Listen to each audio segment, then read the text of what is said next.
இன்றே டவுன்லோட் செய்து உங்கள் ஃபேவரட் ஷோக்களை என்ஜாய் பண்ணுங்க. மேடம், முதல்ல நீங்க சைன் பண்ணுங்க, அப்புறம் உங்க ஃபேமிலி மெம்பர்ஸ் எல்லாம் சைன் பண்ண சொல்லுங்க. இந்தாங்க பெண்.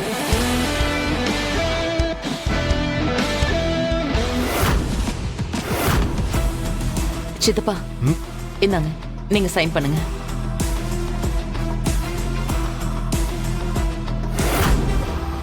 கபிலா, இந்தா. ஏன் இவங்க ரெண்டு பேரும் சைன் பண்ண வேண்டாமா? ஐயோ, இவங்க ஒன்னும் எங்க ஃபேமிலி ஆளுங்க இல்ல, எங்க வீட்டுக்கு கெஸ்டா தான் வந்திருக்காங்க.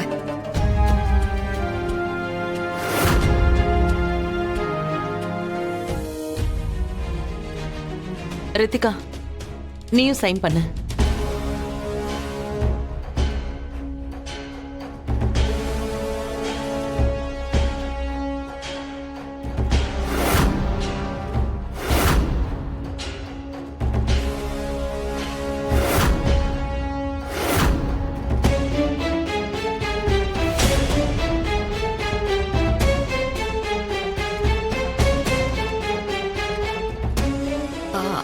அண்ணி, என்ன இது? ஷேர்ல உங்களுக்கு மட்டும் 50%, மத்தவங்களுக்குலாம் சேர்த்து 50% போட்டிருக்கு.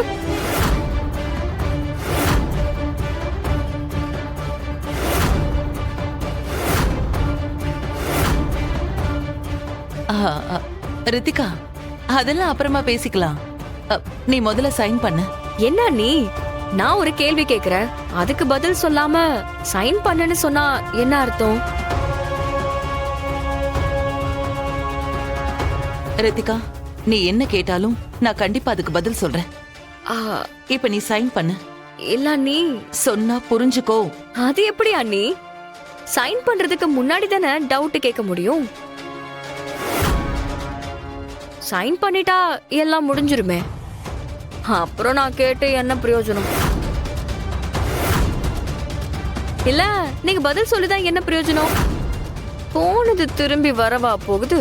ரித்திகா, அதான் இந்திரா எது கேட்டாலும் சொல்றேன்னு சொல்றா இல்ல, அப்புறம் என்ன?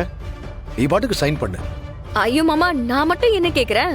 சைன் பண்ணதுக்கு அப்புறம் பதில் சொல்லணும்னு சொல்றாங்கல்ல, அதை இப்பவே சொல்லிட்டா நான் சைன் பண்ணிட போறேன். ரித்திகா, எதுக்கு இப்ப தேவையில்லாம பிரச்சனை பண்ணிட்டு இருக்க? அதான் அண்ணி உன்கிட்ட அப்புறமா சொல்றேன்னு சொல்லிருக்காங்கல்ல, இவங்க மேல நம்பிக்கை இல்லையா? எதுக்கு இப்படி பிரச்சனை பண்ணிட்டு இருக்க? ஏய், நீ முதல்ல வாய் மூடு. இது எங்க குடும்ப விஷயம், நீ தேவையில்லாம இதுல தலையிடாத.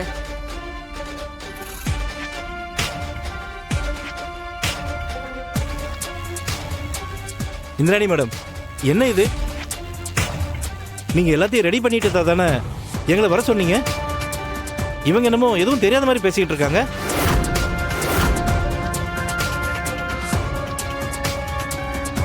ரித்திகா, உன்னோட ஹஸ்பண்ட் நான் சொல்றேன், இப்ப இதுல சைன் பண்ண போறியா இல்லையா?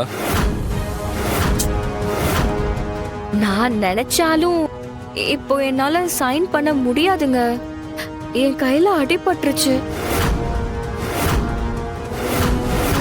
ஏய்,